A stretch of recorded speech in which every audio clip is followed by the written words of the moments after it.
non, ça ne marche pas.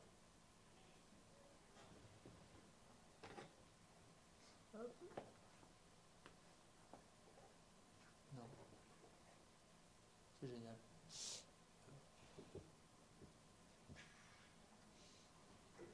Ok. On va commencer. Les gens vont arriver, je pense, progressivement en ces journées de grève et de beau soleil. En tout cas, merci à vous d'être venus quand même ce soir pour parler d'un sujet un peu atypique qu'on n'a pas nécessairement l'habitude d'entendre parler. Euh, et on est très content de le faire ici. Juste, je vais vous resituer un peu l'assaut French Produit, ce qu'on fait, etc., même si quelques personnes connaissent déjà. Donc en gros, nous, on est une communauté un peu indépendante qui regroupe toute la partie produit. Donc ça veut dire, ça va être des PM, des product designers, des product ops, product marketing, etc. Et l'idée, en gros, c'est de fédérer tout ça sur une communauté qui a plusieurs volets. Le flagship, entre guillemets, ce pourquoi les gens viennent souvent et tirent le plus de valeur, ça va être le Slack. Il y a beaucoup d'échanges, etc. Mais après, derrière, ce qui est aussi assez intéressant, c'est que du coup, on est un peu national, dans le sens, je vous montrerai un peu après derrière, mais globalement, on est un peu partout en France et assez actif. Et en fonction des pôles et des envies des gens, on ouvre de plus en plus de villes derrière pour évangéliser le produit et parler produit. Donc il y a la communauté produit. Si jamais vous avez le QR code pour la rejoindre, si vous n'y êtes pas, et vous pouvez faire votre candidature. L'idée en gros, c'est à l'intérieur de cette communauté, c'est plus de faire de l'échange. On n'est pas là pour faire de la vente, c'est gratuit. L'idée, c'est que on s'accepte qu'entre produits, dans le sens, on va pas aller chercher nécessairement des commerciaux qui vont vendre leurs tools sur le Slack. On va pas accepter des talent recruteurs qui vont venir scraper la base du Slack pour aller mettre des messages à tout le monde, etc. Donc l'idée, c'est qu'on est assez sélectif et on n'a pas une entrée, on va dire, libre comme ça. Juste pour situer l'équipe, bon, il y a Anthony qui était dehors au portail. Et après, on a quelques personnes qui sont en vacances. Donc voilà, mais bon, globalement, on est 6. Et si jamais vous avez des idées de sujets, de choses que vous voudrez voir, ou même discuter de manière générale, vous pouvez venir nous voir. Après, qui dit gratuit et dit organisation, infrastructure, payée pour le matériel et le bénévolat des gens, dit en fait sponsor. Donc on en a 3, dont 2 qui sont là ce soir. Donc le premier, Visory, je vais le passer rapidement parce que du coup, je vais laisser Benoît en même temps en dire quelques mots juste après. Donc on a Brevo, pour lequel on accueille Michael. Globalement, il l'expliquera 100 fois mieux que moi. Mais Brevo, on va dire que c'est une solution de marketing digital un peu holistique. Donc ça va être de l'email marketing, des SMS, etc. Donc tout ce qui se plug pour le transactionnel généralement pour la plateforme, mais pas que. On a Exalt qui est une boîte de consulting aussi en product management et en gestion de projet qui est basée dans différentes villes et qui pareil a sponsorisé l'assaut et dernièrement on a BetClick qui sponsorise plus particulièrement la partie de Paris. Donc bon, BetClick, je pense que je ne les présente plus. Qui est une boîte de paris sportifs, mais qui ont quand même de gros challenges produits. Et ah mince, je te remets ta slide. Oh, je l'ai oublié de la déplacer à la fin. C'est un micro, ça? Ouais, c'est pour l'enregistrement. En tout cas, merci à Visory de nous accueillir ce soir, c'est très sympa. Bah ouais, avec grand plaisir. Alors juste pour introduire un petit peu cette session, donc moi je m'appelle Benoît Rosier, je suis un des 3 fondateurs d'Upvisory. Donc pour ceux qui ne connaissent pas Upvisory, c'est une agence conseil dédiée au product management. Et donc moi chez Upvisory, j'ai le rôle de cofondateur et CPO. Donc voilà, donc je suis très content aujourd'hui de vous accueillir pour ce très bel événement. C'est vrai qu'on a eu l'occasion de faire 2 sessions à Lille, mais on n'a pas encore eu l'occasion d'en faire une à Paris. Donc voilà, j'espère que vous allez pouvoir profiter de nos locaux et j'espère de la terrasse après, parce qu'on a de la chance. Aujourd'hui, il fait beau. Et donc, on est aussi, juste pour dire un petit mot, très content d'être sponsor de cette très belle initiative qui est French Produit. On est content d'avoir été les sponsors pour cette première année, comme diraient nos amis marseillais, à jamais les premiers. Donc, on aura été à jamais les premiers sponsors de French Produit, qui est vraiment une très belle initiative. Donc voilà, profitez bien de l'événement. On espère que ça va vous plaire. Et encore une fois, bienvenue chez nous, bienvenue dans nos locaux. Et puis on se retrouve juste après pour un petit apéro. Je suis obligé de prendre ça. T'en as pas besoin, toi. T'as déjà ton truc. Mais du coup, voilà, je réintroduis rapidement Mickaël. Mais en tout cas, merci Mickaël d'être venu ce soir. Et puis, on va parler un peu Product Ops. Et je laisse dérouler le programme. Merci à vous. Bonsoir à tous. Merci les amis. Merci à French Produit déjà de me laisser la parole ce soir pour vous présenter un peu mon métier chez Brevo. Puis merci à Visory également pour l'accueil. Alors, mon ambition ce soir, ça va être un peu de vous parler de mon quotidien en tant que Product Ops chez Brevo. Je donne 2-3 petits mots sur Brevo. Donc, c'est une entreprise qui existe maintenant depuis 2007. On a changé de nom, on s'appelait encore il y a quelques semaines Sendinblue. Donc, on est, comme l'a précisé Alex, un outil à destination des petites, moyennes entreprises qui souhaitent engager leurs relations clients. Donc, à la fois du one-to-many, c'est-à-dire lorsque vous faites des campagnes marketing, email, SMS, Facebook Ads, WhatsApp, mais également du one-to-one au travers un outil de phoning, un outil de meeting, un outil de CRM à destination des sales ou un outil de conversation. Voilà. Je vous expliquerai un peu tout ça tout à l'heure en détail. Donc ce soir, moi, je vais vous présenter pas forcément de la théorie de ce que c'est le Product Ops, mais qu'est-ce que je fais au quotidien en tant que Product Ops. Et puis, qu'est-ce que ça signifie utiliser ce qui fait le Product Management, ou du moins les forces du Product Management, pour travailler sur mon produit qui est l'organisation de produits. Je vous donne une petite présentation également de mon parcours professionnel. J'ai commencé en 2012 dans le digital, donc ça fait 11 ans. J'étais chef de projet chez un éditeur de logiciels où du coup je m'occupais d'intégrer la solution chez le client, donc un truc bien waterfall. Et puis en 2015, cette entreprise elle décide de changer un peu sa manière de concevoir du produit et va ouvrir en interne à candidature du coup un premier poste de product owner. Donc j'ai postulé, j'ai potassé tout l'été sur la terrasse d'un mobil-home, d'un camping en Bretagne pour être bien prêt à la rentrée pour cette candidature. J'ai lu Scrum Guide, j'ai lu Lean Startup et j'ai eu d'une certaine manière une épiphanie. En fait, d'une certaine manière, j'ai trouvé qu'il y avait quelque chose dans le product management qui était assez proche de la démarche scientifique à laquelle je suis très attaché. C'est-à-dire vous faites des hypothèses de solutions, des hypothèses de problèmes, vous expérimentez et vous mesurez. Donc le fameux test and learn. Donc j'ai ensuite eu une carrière de consultant chez TIGA pendant 4 ans où j'ai pu voir différents contextes du très peu mature ou un peu plus mature du coup avant d'arriver chez Brevo en 2022. Cette expérience m'a permis de voir 2 choses et de faire un premier constat, c'est qu'il y a à mon sens 2 types de PM.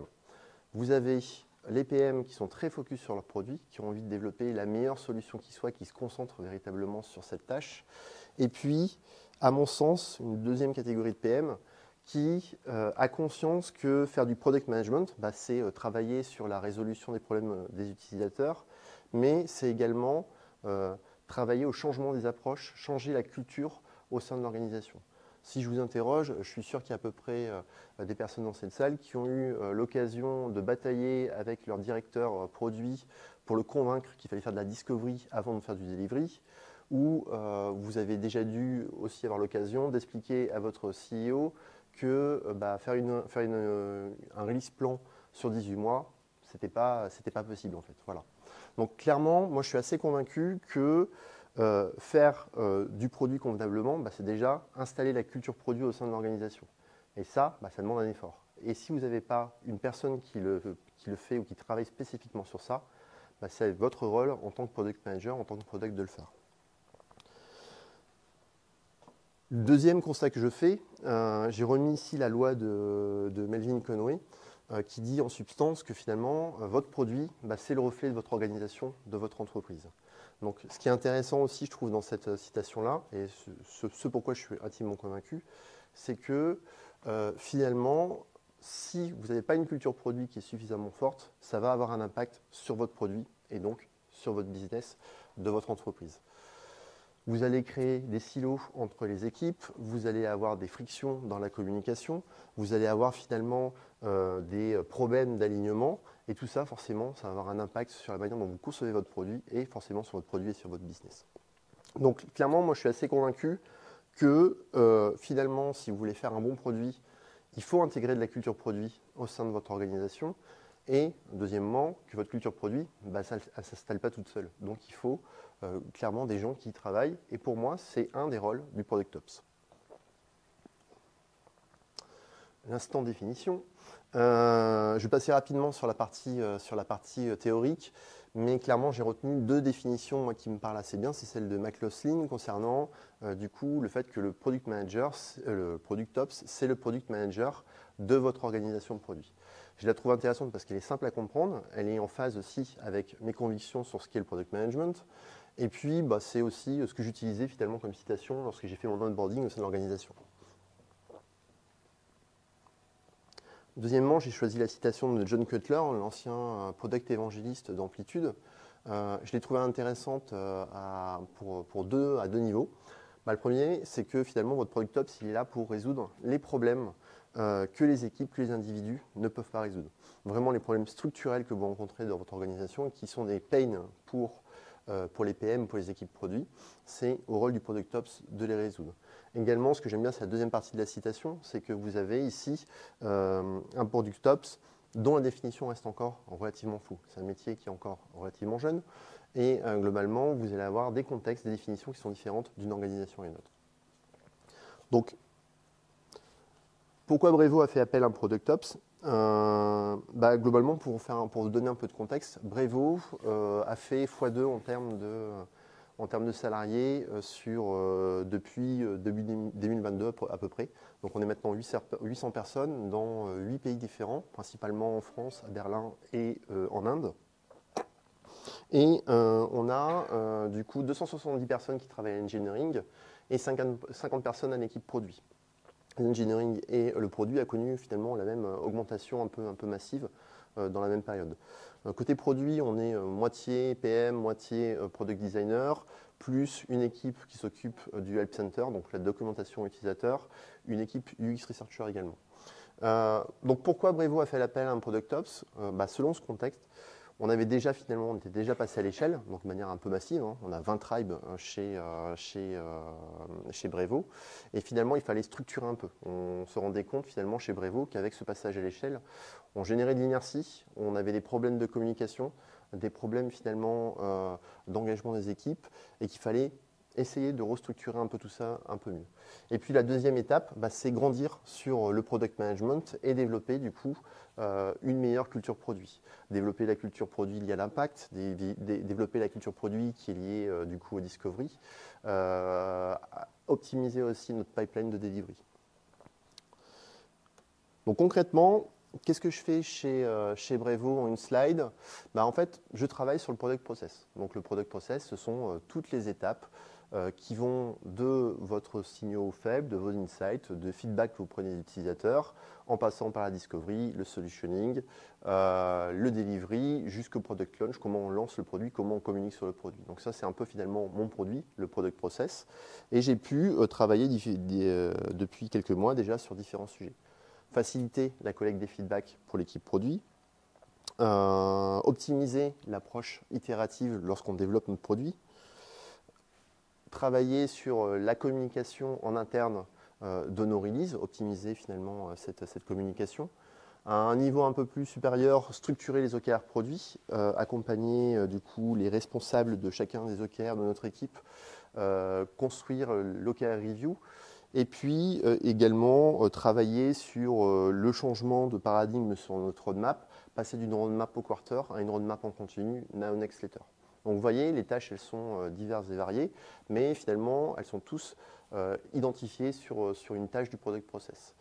Je ne l'ai pas précisé ici, mais j'ai également, du coup, je suis également manager d'un Product Data Ops qui, lui, va s'occuper de structurer nos approches et les outils de mesure que l'on va utiliser à destination de l'équipe produit. Comment je travaille? Tout simplement, je définis ce que j'appelle un playbook. Alors, vous allez voir que par la suite, j'utilisais beaucoup le terme de process, mais le terme de process, je le trouve assez rigide, finalement. Un process, c'est très, vous faites ça et vous ne faites pas autrement. Moi, je préfère parler de guideline ou de playbook, c'est-à-dire on pose les fondations de comment on doit travailler ensemble et libre ensuite aux équipes de leur laisser suffisamment d'autonomie pour qu'elles puissent arriver à atteindre l'objectif souhaité. Je travaille forcément aussi sur le paramétrage des outils. La documentation, la manière dont les équipes vont utiliser le process, et puis aussi une dimension un peu de coaching, un peu d'accompagnement. Quand les équipes produits ont des besoins qui sont liés finalement à leur activité, qui peut être très spécifique, j'essaye de les accompagner au mieux, de leur communiquer un certain nombre de frameworks, de leur montrer comment on peut réaliser finalement un certain nombre de choses. Allez, je rentre un peu dans le concret, et puis je vais vous expliquer un peu comment j'ai mené ma première mission chez Brevo concernant la collecte des feedbacks. Donc le pitch, c'est lequel? On avait un besoin, c'est-à-dire mettre en place un outil pour collecter les feedbacks. Vous connaissez peut-être Product Board ou Harvester. Donc voilà, intégrer ce type d'outil au sein de l'organisation, tout simplement pour stocker, collecter les feedbacks plus efficacement, les catégoriser afin de les intégrer dans notre roadmap. Voilà. On a du coup, pour cette première intervention en tant que Product Ops, comment j'ai travaillé. J'ai fait une session de discovery d'à peu près 2 semaines où j'ai rencontré les principales personnes concernées par ce produit, par ce besoin. Donc globalement, on a d'un côté les PM qui, eux, ont la responsabilité finalement de récupérer les feedbacks, de les catégoriser, de les intégrer dans la roadmap. Et puis, ce qu'on appelle chez nous les Customer Experience Agents, donc un peu le support, qui, eux, sont en front avec les utilisateurs au quotidien et qui peuvent nous remonter du feedback. Et eux, ils ont un pain, c'est de dire, on vous remonte parfois du feedback, on ne sait pas ce qu'ils deviennent ces feedbacks. Et ces feedbacks, du coup, on a l'impression qu'ils n'ont aucun impact dans la roadmap. Donc, j'ai travaillé au Discovery pendant 2 semaines, j'ai fait des entretiens avec les personnes concernées. J'ai mis en place le workflow, j'ai mis des empathy maps, tout simplement pour bien comprendre quels étaient les principaux points de friction du coup de mes utilisateurs. Une fois que j'ai fait ça, j'ai paramétré l'outil. Donc, j'ai défini 3 versions finalement de 3 lots de mon produit avec les use cases qui étaient prioritaires en premier et les seconds prioritaires forcément dans un deuxième temps. La construction du process, donc ça se traduit par une documentation assez riche et fournie, où là j'ai défini globalement sous format how-to l'ensemble des use cases et comment les utilisateurs allaient pouvoir l'utiliser. Une présentation un peu magistrale auprès des PM, où du coup je leur ai communiqué l'ensemble de la documentation, une petite démo de comment fonctionne l'outil, pour leur montrer tout ça. Et puis le projet du coup était terminé. Ça m'a pris à peu près 1 mois et demi. Bon, vous vous doutez bien qu'il y a un loup quelque part et que ça a été un gros fail. Oui, ça a été un énorme échec et je vais vous expliquer un peu globalement dans quel type de piège je suis tombé. Le premier, c'est qu'au bout d'1 mois, j'avais 2 tiers des PM qui n'avaient pas encore utilisé l'outil. C'est problématique, d'autant plus que côté Customer Experience Agent, eux, ils jouaient le jeu. C'est-à-dire que globalement, ils nous envoient à peu près entre 400 et 500 feedbacks par mois, ce qui est quand même pas mal. Et de l'autre côté, vous avez les PM qui n'utilisent pas ces feedbacks et qui ne les intègrent pas à leur roadmap. Donc forcément, vous arrivez avec des problèmes qui sont identifiés, vous proposez une solution et la solution ne fonctionne pas. Deuxièmement, je pense que le deuxième piège dans lequel je suis tombé, ce que j'ai appelé overkill, je n'avais pas d'autres termes, je suis désolé, mais je pense que j'ai mis beaucoup d'efforts sur certaines choses où je n'aurais pas dû mettre d'efforts. Premièrement, la documentation. Je pense que globalement, j'ai refait le manuel d'utilisation de l'outil. Et après 6 mois d'intégration, j'ai regardé un peu les stats, on a 29 personnes qui ont consulté la documentation sur une centaine de personnes qui pourraient être concernées par l'outil. Voilà. Vous voyez que l'indicateur, il n'est pas top. Pareil sur la phase de discovery, je vous ai parlé de la phase de discovery qui m'a pris 2 semaines, c'est une phase de discovery un peu one shot. Vous avez fait votre grosse discovery au début, je n'ai plus jamais réouvert finalement ce document que j'avais pu faire. Et le troisième piège finalement dans lequel je suis tombé, quand votre solution ne fonctionne pas, vous essayez de trouver des responsables. Et c'était intéressant finalement de constater qu'on se renvoyait un peu la balle avec les product directors, donc les managers des PM, qui étaient un peu la voix des PM, qui considéraient que le produit qui avait été mis en place, la solution, elle ne répondait pas à leurs besoins tout simplement. Et puis moi j'avais un peu cette posture, je me dis, ok, ce sont des utilisateurs internes, mais en même temps c'est des salariés qui répondent au cadre que l'on leur donne quand ils travaillent. Et finalement, la posture utilisateur qui ont des problèmes, à un moment, vous êtes aussi des salariés, vous devez suivre le process. Vous voyez, bon, clairement, j'étais clairement en tort sur cette réflexion-là.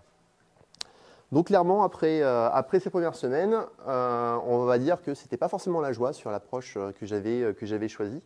J'ai eu l'impression déjà de ne pas apporter de la valeur à l'organisation, à l'entreprise. On doute aussi, je pense, de ses capacités, de sa propre expertise sur le product management. Et puis, l'image aussi que vous dégagez, hein, vous êtes une espèce d'architecte qui fait des plans dans une tour d'ivoire au-dessus de sa cathédrale de process. Vous n'avez aucune légitimité dans l'organisation puisque vous n'apportez pas de valeur à l'organisation. Donc, quand c'est comme ça, je pense qu'il faut être fidèle à ses convictions. Et mes convictions, rappelez-vous, le camping de Bretagne, c'est finalement test, mesure and learn.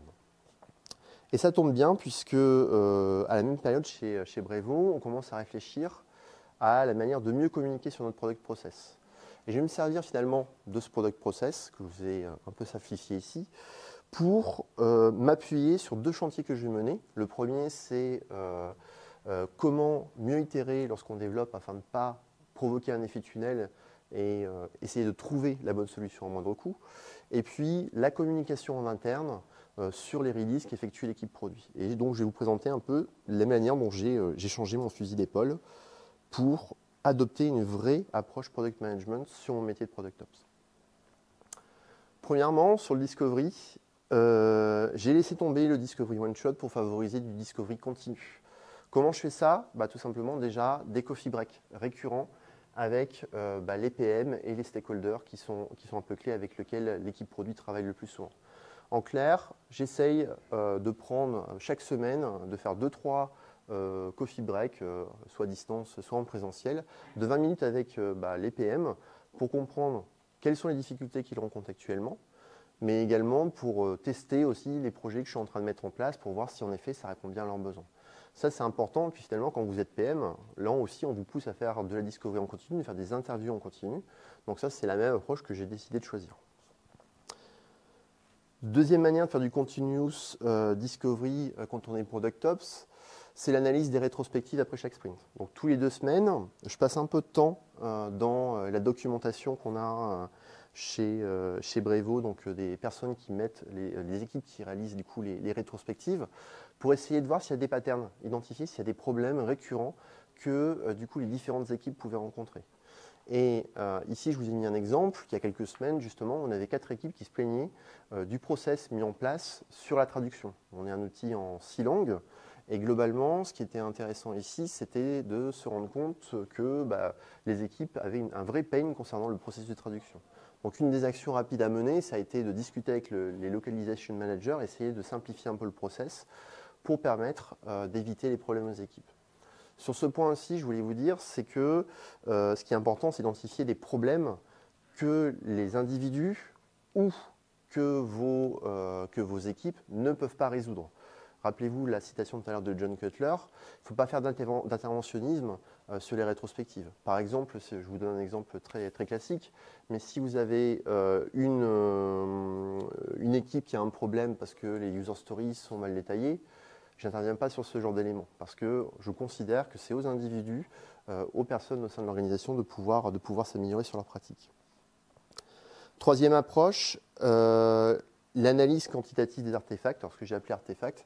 Mais pareil, toutes les 2 semaines, je passe un peu de temps sur l'outil qui permet de catégoriser les feedbacks. Là, le constat que je fais, c'est que je vais devoir revoir ma solution, revoir le paramétrage de l'outil pour favoriser l'adoption. Parce qu'actuellement, cet outil n'est pas du tout utilisé il est très peu utilisé par l'équipe. Et clairement, il faut que je revoie la solution que j'ai proposée. Inversement, je vous ai repris l'exemple des roadmaps et du document de roadmap que je vous ai cité tout à l'heure. Là, sur le constat que je peux faire ici, c'est que je passe toutes les 2 semaines et je regarde un peu si les fiches sont correctement qualifiées, si les dates sont à jour afin de communiquer du coup aux différents stakeholders. Et là, le constat que je fais et la solution que je mets en place, c'est plutôt sensibiliser les PM, sensibiliser les product directors finalement au fait de suivre ce qu'on a mis en place. Vous voyez, finalement, selon le problème identifié, je vais avoir une approche plus ou moins différente. Enfin, sur la dernière phase de discovery que je peux mettre en place, on a mis en place un conseil Ops, c'est-à-dire qu'il y a un Product Ops, un Design Ops, un Product Data Ops, un Engineering Ops, un Research Ops. Donc on est tous un peu nouveaux, hein, on est tous arrivés quasiment en même temps au sein de l'organisation. Et rappelez-vous, Conway tout à l'heure, ce qui est important, c'est de ne pas générer des silos. Et je pense que notre rôle, en tant qu'acteur qui peut identifier des synergies transverses, c'est vraiment important qu'on puisse discuter ensemble et qu'on montre aussi l'exemple d'une certaine manière sur le fait de créer de la synergie transverse. Et donc du coup, on se voit une fois par semaine où on parle de nos actualités, on partage également, on essaie d'identifier si on a des projets communs. Clairement, entre un Design Ops, un Product Ops et un Engineering Ops, vous vous doutez bien qu'il y a bien des interactions qui sont communes. Et puis, on partage aussi sur notre pratique en tant qu'Ops. Comment on va faire pour que les utilisateurs, ce qu'on met en place, répond aux utilisateurs internes de notre solution. On identifie une solution pour répondre aux besoins utilisateurs. Déjà, j'essaie de co-concevoir avec les PM qui ont des vraies difficultés identifiées, tout simplement parce que, comme lorsque vous lancez un produit, vous essayez d'accompagner au mieux, d'être au contact au plus proche de vos utilisateurs, vous allez vous adresser aux early adopters en clair. Là, clairement, un PM qui a un problème, qui a une difficulté, et vous essayez de l'accompagner pour résoudre cette difficulté, c'est un peu votre early adopter. Et clairement, lui, il va être moteur. Lui, il va essayer de trouver une solution à votre compagnie. Donc, il faut s'appuyer sur cela, finalement, pour réussir à le faire. J'essaye de aussi associer cette réflexion un peu plus profonde à des formulaires Slack qui sont un peu plus rapides, où je vais aller prendre aussi un peu de feedback de la part des autres équipes, histoire de m'assurer que je vais dans la bonne direction. Et dernier point important que je voulais vous préciser sur le solutioning, c'est que je parle beaucoup des PM en tant qu'utilisateur, mais ce n'est pas les seuls. Votre organisation de produit, finalement, elle est utilisée aussi par vos stakeholders, par d'autres services. Et là, c'est aussi important de vous assurer que vous générez de l'alignement avec vos stakeholders. Par exemple, je vous parlais tout à l'heure des communications internes et release. Votre utilisateur principal, c'est ceux qui vont prendre l'information, qui ont besoin de prendre l'information. Donc, il est important de les impliquer dans le solutioning. Petit aparté, que ce soit le discovery ou le solutioning, j'essaie d'y passer le moins de temps possible. Pourquoi ? Tout simplement, quand on fait du product management, le discovery, que ce soit de problème ou discovery de solution, on l'a mis en place parce qu'à moindre coût, on arrive à dérisquer un projet. On essaie de dérisquer un projet tout simplement parce qu'on sait que développer une solution, ça prend du temps et ça prend beaucoup d'argent. C'est pour ça qu'on fait du discovery. Là, dans le cadre du Product Ops, finalement, le delivery, c'est peut-être la phase la plus simple. Déjà, je suis autonome pour mettre en place des choses. Et deux, les solutions que je vais mettre en place, finalement, c'est du process, c'est de la documentation, c'est un paramétrage d'outils, et ça prend relativement peu de temps. Donc globalement, moi je prends le parti de me dire, rapidement, il faut aller vers l'action, il faut mettre en place des choses, on teste et on voit si ça fonctionne. Je n'ai pas besoin de faire beaucoup de discovery par rapport à ça ou beaucoup de solutioning. Sur le delivery, 2 points. Déjà, l'automatisation. Donc moi j'utilise Make, il y a Zapier, il y a Pipedream qui existe aussi comme outil d'automatisation. Et ça finalement c'est un peu votre principal outil quand vous êtes Product Ops, c'est d'essayer d'automatiser au maximum pour faciliter le partage de l'information. Déjà, vous allez automatiser un certain nombre de tâches rébarbatives, des tâches qui ont peu de valeur. Et ce type d'outil, ça va vous permettre à vos utilisateurs en interne de gagner du temps. Deuxièmement, ça vous évite les doubles entrées. La double saisie. Alors ici, pas le bon exemple puisque vous avez que du Notion, mais si vous interfacez un Notion avec un Jira, un Product Board avec un Notion, etc., évitez de demander à votre utilisateur de saisir de l'information ici et la même information là, parce que ce n'est pas le même outil. Donc ce type d'outil, ça va vous permettre de gagner du temps. Et dernièrement, quand vous êtes dans une organisation de la taille de Sendinblue, automatiser ça permet d'éviter les trous dans la raquette en termes de communication. Ça n'empêche pas aux gens de discuter ensemble, on les pousse à discuter ensemble, mais au moins vous êtes sûr que vous allez avoir ici l'entièreté de l'information qui va circuler. Ici par exemple, on ne voit pas beaucoup, mais j'ai mis en place du coup une automatisation où à chaque fois qu'on a une initiative qui passe dans un statut de développement en développement dans notre roadmap, côté produit, et ben, je génère du coup une carte dans un backlog du Help Center afin qu'ils puissent préparer en amont leur documentation utilisateur. Donc là, selon le service, je l'envoie à telle ou telle personne. Important aussi sur le delivery, c'est d'utiliser du coup des équipes test. Alors ici, équipe test ou individu test. Hein. Mais par exemple, on travaille actuellement sur optimiser la collaboration entre la tech et le produit. Optimiser un peu plus notre phase de delivery. Ce qui est intéressant ici, c'est qu'on a identifié 2 équipes test. Et en général, on prend à peu près toujours la même partie. C'est une équipe qui va être un peu moteur, champion, qui a moins de difficultés afin de mettre en place facilement les choses, et une équipe où globalement vous avez beaucoup plus de difficultés. Et vous savez que si ça fonctionne sur cette équipe, il y a des chances que vous pouvez ensuite scaler et reproduire ça à l'échelle de l'organisation. Troisième tip sur le développement, sur le delivery, pardon, c'est le dogfooding. C'est-à-dire que le dogfooding, c'est aussi une pratique qu'on connaît lorsqu'on fait du produit, c'est-à-dire utiliser les produits que vous mettez à destination de vos utilisateurs. Et ben, en tant que Product Ops, je fais la même chose. C'est-à-dire que moi, je suis un Product Manager dans l'organisation. Et j'utilise les mêmes outils. C'est-à-dire que j'utilise, par exemple, le même format de roadmap. On a une roadmap Now Next Letter avec un indicateur d'impact et d'effort. On a différents statuts de nos initiatives. Et moi, j'utilise la même chose. Ça, c'est ma roadmap, par exemple. Ce qui est intéressant à noter, c'est qu'en utilisant les mêmes outils, je peux identifier des choses qui n'apportent pas de valeur ou qui ne vont pas fonctionner. Ici, par exemple, j'avais mis en place une première version du format de roadmap et je me suis vite rendu compte qu'il y avait des choses qui étaient assez pénibles au niveau itératif. Et ce que j'ai fait, j'ai revu ma copie, j'ai proposé une autre version qui a aussi profité au reste de l'organisation. Également, sur les rituels, je fais les mêmes rituels que les PM. C'est-à-dire on a une session chez nous de Product Review. La Product Review, c'est une espèce d'oral où on présente un peu nos différentes initiatives de notre roadmap, où on se fait un peu challenger. Je fais la même chose que ces équipes. C'est important, ça vous permet de voir que ce que vous mettez en place va fonctionner ou ne fonctionne pas. Et là, vous en prenez réellement conscience. On a fait du discovery, on a fait du solutioning, on a fait du delivery. Il reste à lancer finalement après votre solution.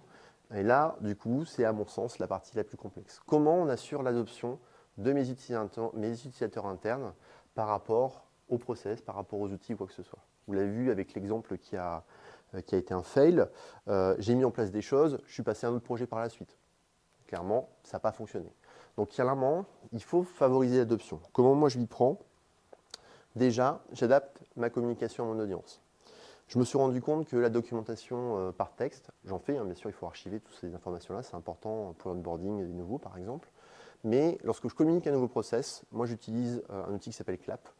Je crois que son concurrent c'est Loom, qui est un outil qui va vous permettre de générer des vidéos. Je me suis rendu compte un jour, en faisant une première vidéo pour communiquer un process, que c'était plus facile, où il y avait plus d'engagement de la part des PM. J'avais plus de likes sur Slack, j'avais plus de commentaires dans l'outil en question.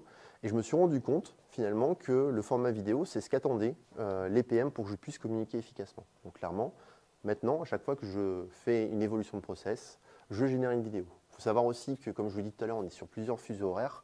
Et globalement, un format vidéo, c'est aussi plus engageant et c'est peut-être plus facile dans le cadre d'une organisation internationale comme Brevo. Important aussi, peut-être l'aspect le plus laborieux, j'accompagne les PM ou les utilisateurs des process sur la première.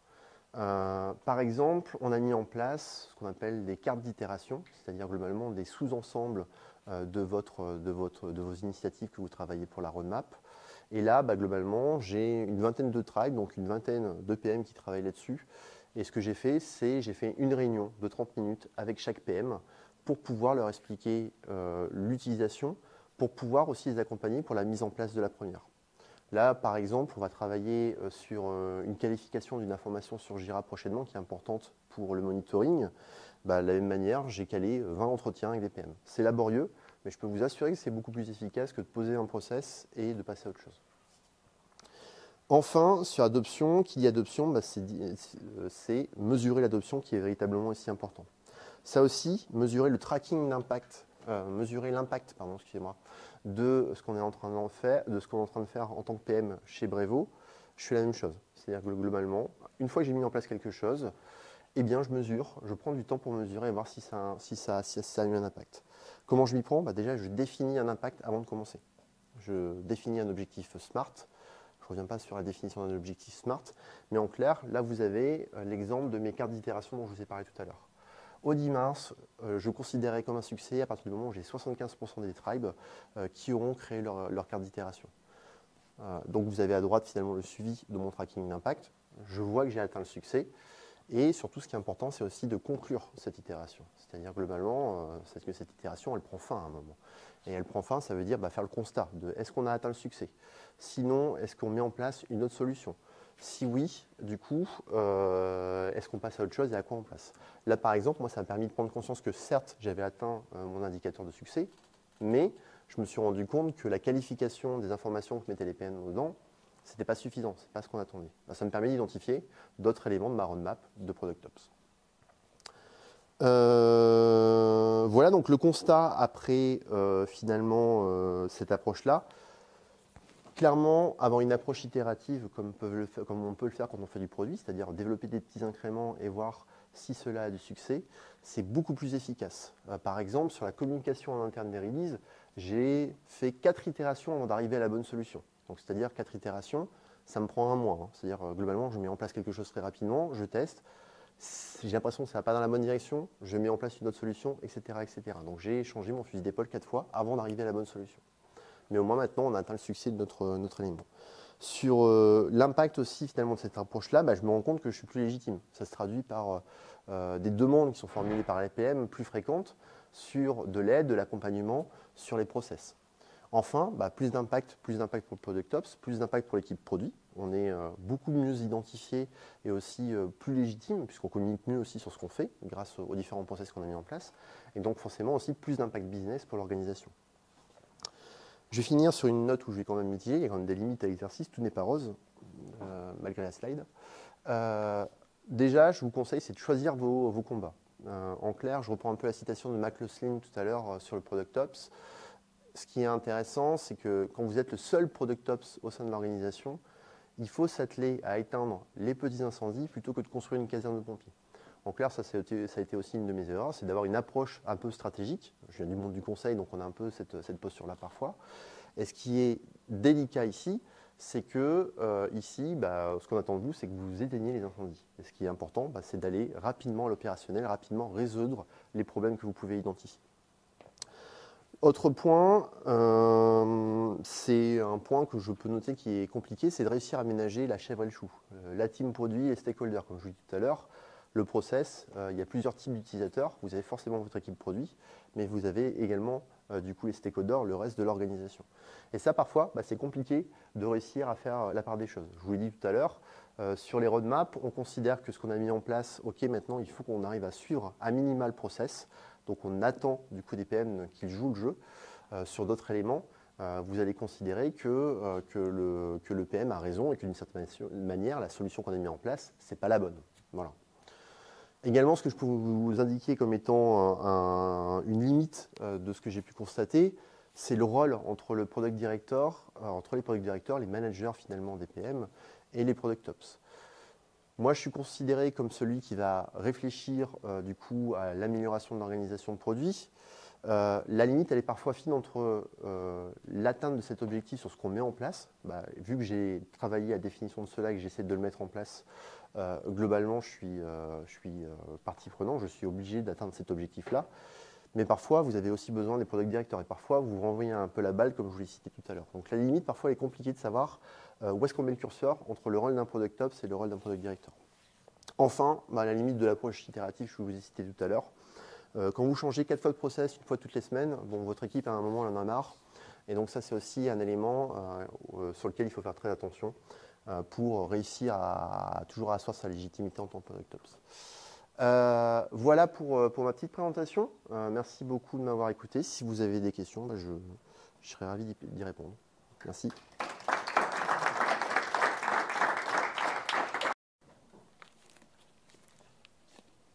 Ouais, j'arrive James. J'avais juste une petite question pour finir par rapport à ta conclusion sur les limites. Quand tu disais, attends, je vais reprendre ta slide, tout à la fin, quand tu mettais les limites de ton approche itérative, comment tu... dans ce que tu expliquais, comment est-ce que tu différencies un peu le fait de dire à TPM, bon en fait, là il faut que le process change parce qu'il ne marche pas, VS, essayer de... en fait, est-ce que tu travailles plus sur la communication, à leur dire en gros je suis en train de travailler un produit, un process produit, donc du coup c'est itératif comme ton produit, ou est-ce que tu essayes déjà de base d'éviter le nombre de fusils d'épaule, tu sais que tu as changé, quand tu disais que tu avais changé 4 fois, et du coup tu mets plus de travail en amont potentiellement, à rester plus longtemps, à creuser, enfin comment est-ce que tu mets le curseur à dire genre, c'est l'espèce de syndrome du PM, je ne veux pas rester trop longtemps à creuser mon truc pour finalement finir dans un an à sortir un process qui sera peut-être parfait mais on ne sait pas trop. C'est l'impact. Laisse le confronter. Ouais. C'est en clair l'impact que tu as défini par rapport à l'action que tu souhaitais mener. Alors, je suis mon PM là en fait, mais en clair, j'ai fixé un objectif à atteindre avant de commencer à travailler. Est-ce qu'on a atteint cet objectif? Parfois tu l'atteins, donc tu ne vas pas forcément revoir le process. Certes, il y a des améliorations, mais tu as aussi d'autres priorités à traiter. Et puis, parfois, le résultat est mitigé, mais tu as peut-être un effort à mettre ailleurs, en fait. Voilà. Et globalement, c'est du trade-off, hein, tout simplement, en compagnie, c'est de l'échange en compagnie de tes PM, de tes utilisateurs en interne, pour leur expliquer que, OK, j'entends le point, je le note, mais pour l'instant, on va se concentrer sur autre chose parce qu'on a d'autres priorités. Voilà. Ok. Merci. Merci, super intéressant. Tu as parlé pas mal des silos que tu essaies de casser entre les différentes équipes produits, mais aussi les différents stakeholders. Et alors, tu as parlé pas mal de l'aspect d'avoir des différentes fonctions Ops. Et je me demandais comment tu avais fait pour t'assurer de l'adoption des équipes qui sont plutôt non produits, donc Customer Success, Sales, Go-to-Market en général, qui ont l'air assez impliqués dans ton process globalement, surtout en termes de feedback. Ouais. Et donc, ça m'intéresserait d'avoir ton point de vue là-dessus. J'ai envie de dire, c'est peut-être pas la réponse que je viens de faire, c'est peut-être pas une réponse propre au Product Ops, mais c'est une réponse que tu as peut-être dû connaître, ou qu'on a peut-être dû connaître tous ensemble au sein de nos organisations. C'est à un moment, il faut avoir de l'empathie, aussi de l'écoute à destination des stakeholders. Tu vois. Donc certes, en tant que Product Ops, j'ai envie de dire, tu es obligé d'avoir cette posture-là, clairement. Mais globalement, une manière de traiter ces difficultés-là et les problèmes que tu peux rencontrer, et même quand ça ne fonctionne pas, c'est d'être dans l'écoute, dans la transparence. Ce qu'on te répète quand tu es product manager, finalement, souvent, c'est apprends à communiquer sur ta roadmap, soyez transparent, même si on rencontre des retards, etc. Et ça passe toujours mieux. Donc globalement, j'adopte ici la même approche. Hein. C'est véritablement être dans la communication. Et je considère que c'est mon rôle aussi en tant que Product Ops pour asseoir la culture produit au sein de l'organisation. Ouais.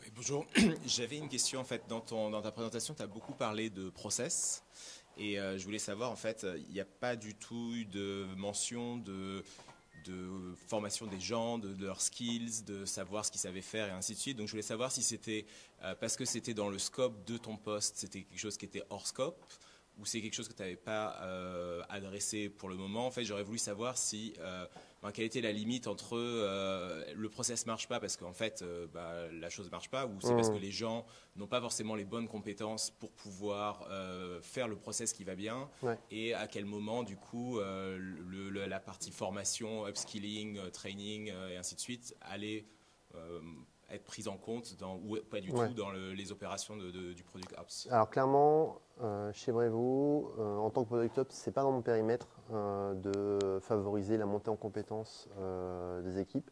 Je peux intervenir sur par exemple le Career Pass, donner mon avis sur ces questions-là, mais c'est le rôle des Product Directors. C'est donc les managers de PM qui sont chargés de les faire monter en compétences sur ces éléments-là.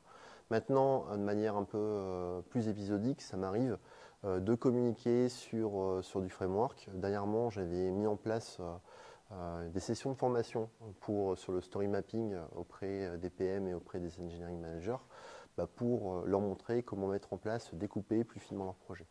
Mais ça reste véritablement épisodique. Également, j'essaie de travailler à la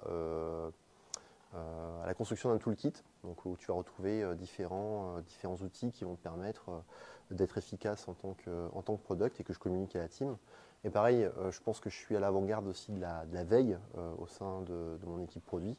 Donc je partage beaucoup de contenu que je peux trouver sur Internet, sur LinkedIn, sur Medium, etc. Pour un peu les acculturer sur la culture produit. Maintenant, j'ai envie de dire, c'est plus de l'extra que je peux réaliser parce que je pense que c'est important, mais ça ne fait pas partie de mon périmètre en effet.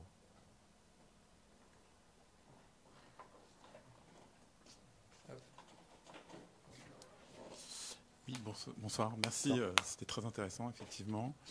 Moi, j'ai une question sur la solution qui a été mise en place parce que tu parlais d'utiliser des packages existants, enfin, genre type Product Board ou Harvester. Mais est-ce que, globalement, c'est plutôt quelque chose de custom que vous avez fabriqué en interne pour vraiment adresser tout le process ou est-ce que c'est utiliser différents outils, en fait, le process? Alors, on utilise différents outils, en effet. On a un outil de ticketing, on a un outil qui va te permettre de gérer la collecte des feedbacks. C'est intéressant, du coup, cette question-là, parce que la posture que moi j'ai, c'est de me dire aussi, plus j'ai d'outils, plus tu génères de l'information à droite et à gauche, et ça devient complexe. Et globalement, en effet, ta solution, j'ai envie de dire qu'il y a une réponse très court terme qui est comment tu améliores ce que tu as, parce que du coup, tu as des priorités à traiter. Et puis, tu as aussi une perspective un peu plus long-termiste. Donc, en effet, dans cette réflexion de te dire quel type d'outils je vais mettre en place pour l'équipe, est-ce que demain, on n'a pas un seul produit type, je ne sais pas, tu vois, Discovery Jira qui permet de gérer un peu tout ça, ça fait partie des réflexions aussi que je dois mener. Donc j'ai une approche très court-termiste où j'essaie de résoudre des problèmes, et puis une approche où il y a un moment, tu sais que tu vas atteindre la limite de ton exercice avec ta myriade d'outils. Voilà.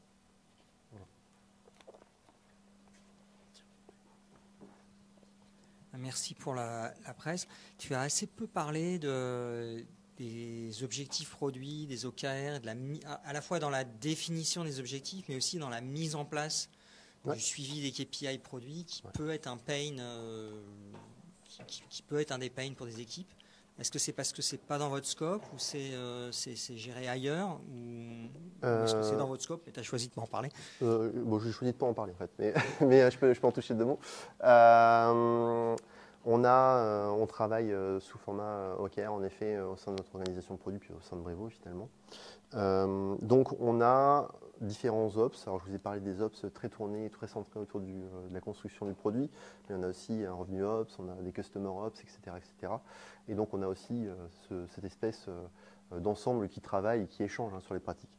Et donc oui, c'est un peu notre responsabilité de s'assurer que la définition des OKR, la tenue du planning qu'on se fixe pour les OKR, la revue de ces OKR, le bon fonctionnement des OKR, c'est dans notre périmètre en tant que Product Ops. C'est-à-dire qu'on met en place les outils qui vont permettre de définir ça, les réunions qui vont permettre de définir ça, on anime un peu tout ça. Et après, charge à chaque porteur des OKR. Nous, on a 6 ou 7 OKR cette année côté produit. Donc, on s'assure de mettre en place les outils. Mais après, les responsables pour le bon déroulement de chacun des objectifs, ça, c'est bien sûr chacun des porteurs. Moi, en tant que Product Ops, j'ai moi-même un objectif qui est lié aux OKR produits. Voilà. Est-ce que les PM ont aussi des OKR liés à l'adoption des Product Ops ou pas?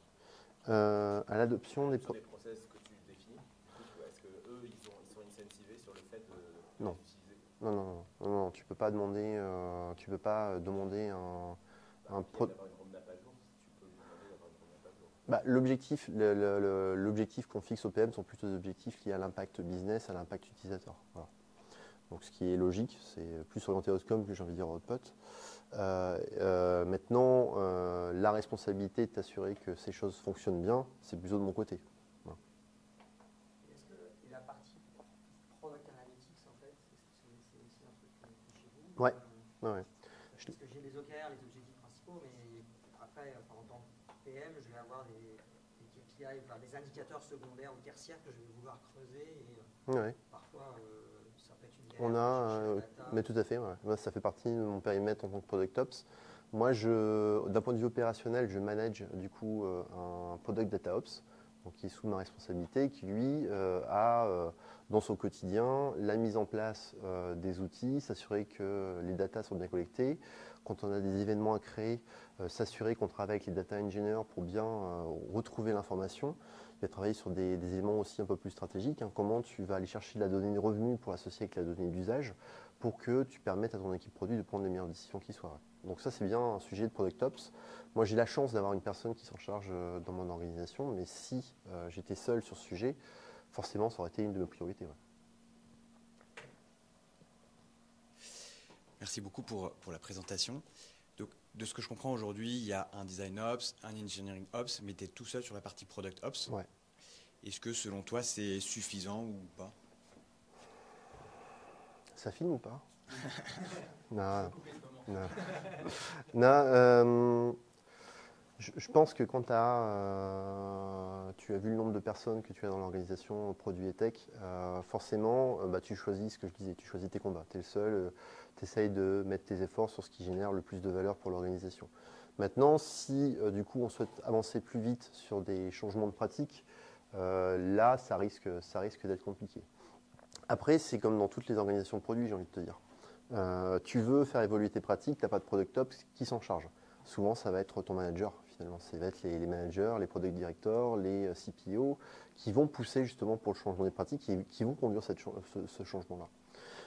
Et là, du coup, en tant que seul Product Ops, on se répartit aussi finalement les tâches. Je parlais tout à l'heure de l'alliance avec les product directors. Ils sont aussi moteurs dans le changement des pratiques. Ils vont s'assurer que les équipes utilisent les nouveaux outils, essayer de comprendre et prendre du feedback. Donc, d'une certaine manière, c'est aussi des relais. Donc, j'ai envie de te dire, ça dépend de tes organisations et l'effort que tu as envie de mettre là-dessus, tout simplement.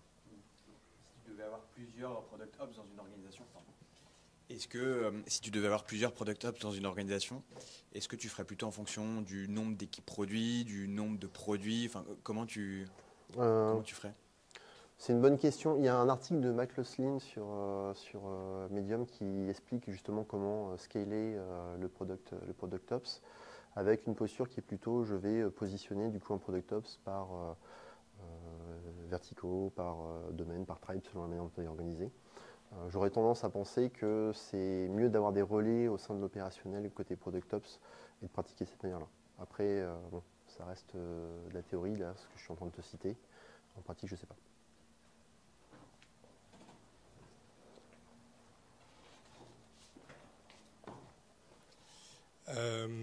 Product Ops, on est d'accord que c'est un métier qui est encore émergent, qui n'est pas encore bien défini.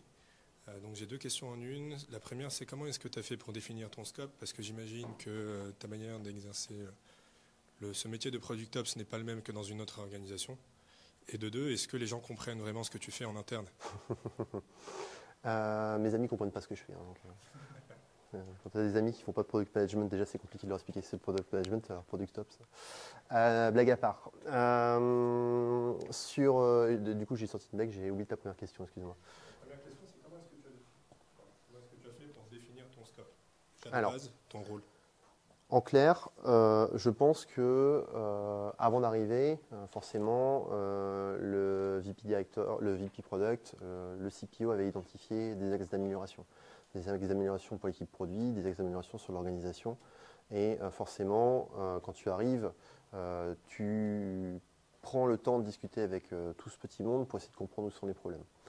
C'est ce que j'ai fait aussi un peu. J'ai une posture un peu, ayant fait du conseil, tu vois, j'ai passé un peu de temps pour discuter avec les gens, comprendre leurs difficultés. Donc j'ai fait pas mal d'entretiens en arrivant pour essayer de comprendre là où j'avais mis les pieds et quels étaient les problèmes les plus prégnants.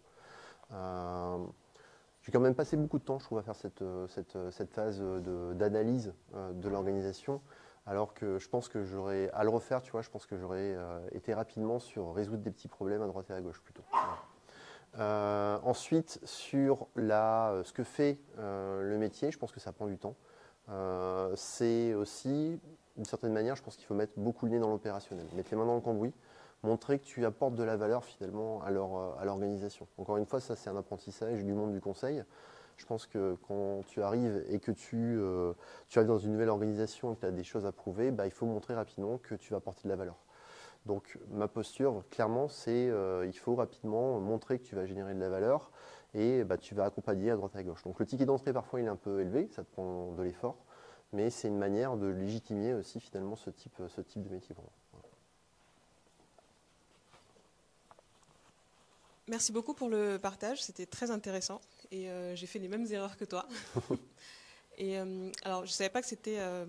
je pense que je n'avais pas bien compris, tu disais que c'était un nouveau métier, Product Ops. aujourd'hui, je prends conscience en fait que en quoi ça consiste. Moi, j'appelais ça, dans ma dernière mission, on appelait ça product manager interne. Donc, j'étais product manager interne, mais parce qu'il y avait un outil qui était développé en interne. Du coup, ce que j'aimerais savoir, c'est est-ce que tu proposes des solutions uniquement sur des outils no-code ou concrètement, quels sont les types de solutions que tu apportes techniquement, je veux dire. Est-ce que c'est que du Notion et du Zapier ou est-ce que ça peut être aussi des outils développés internes? Et ma deuxième question, et je termine là-dessus juste, c'est est-ce que tu as eu à rencontrer des points de friction avec d'autres PM sur des, je sais pas, peut-être des problèmes de synchronisation, sur des features peut-être qui étaient attendus sur les produits externe, on va dire, et peut-être que la solution aurait pu apporter en interne. Je ne sais pas si ma question est claire. Alors, je te réponds sur la première déjà, puis je rebondis ensuite sur la deuxième.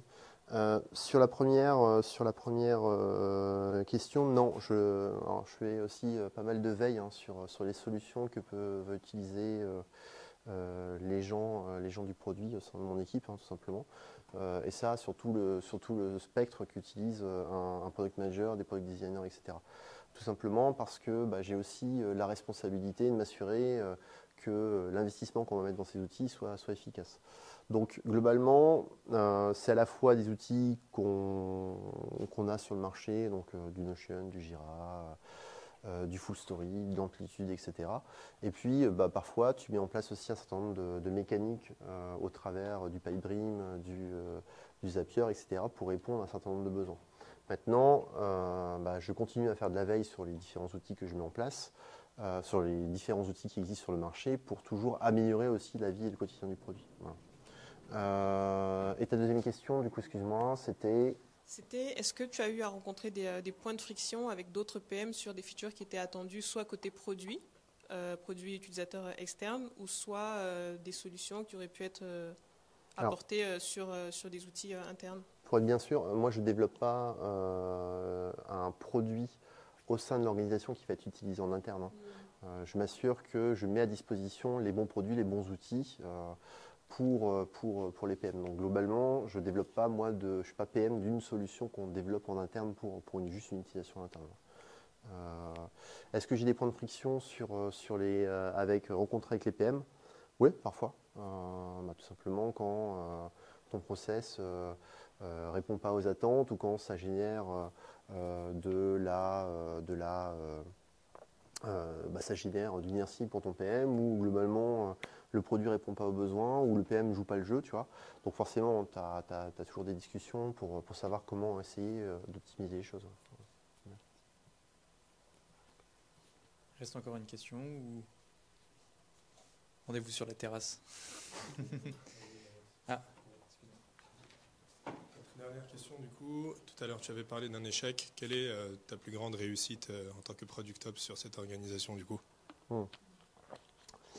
D'un point de vue projet, je pense que c'est véritablement le sujet de communication interne. Je pense qu'on avait une approche de communication qui était très...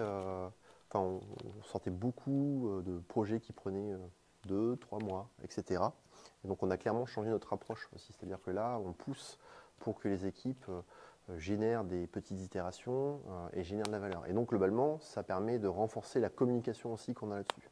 Pour vous donner un indicateur, chiffré, on a communiqué au mois de mars autant de releases qu'on avait communiqué l'année dernière. Voilà.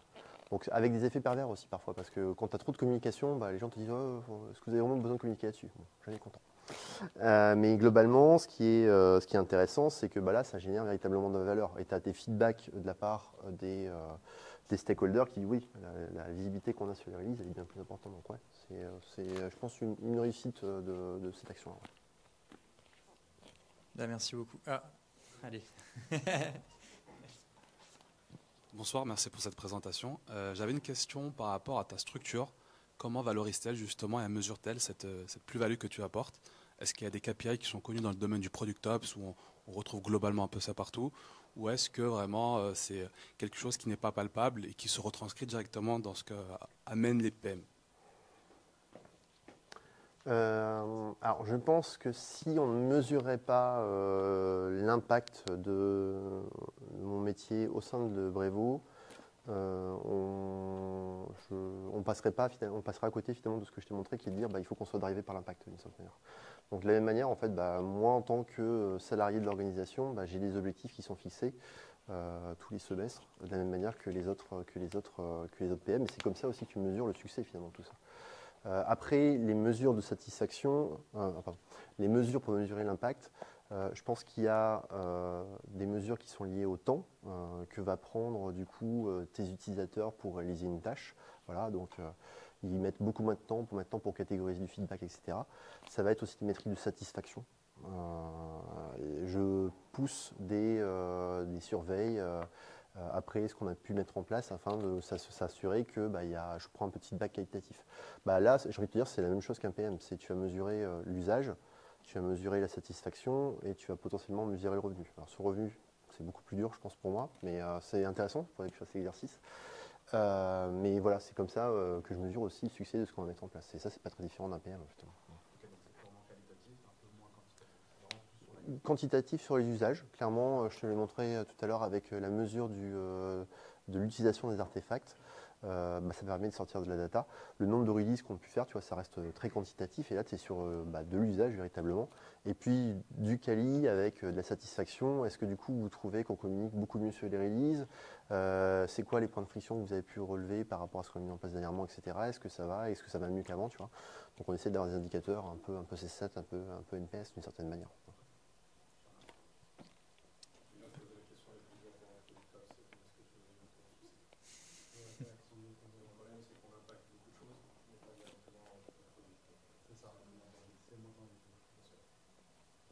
Merci beaucoup, Michael. Merci à vous.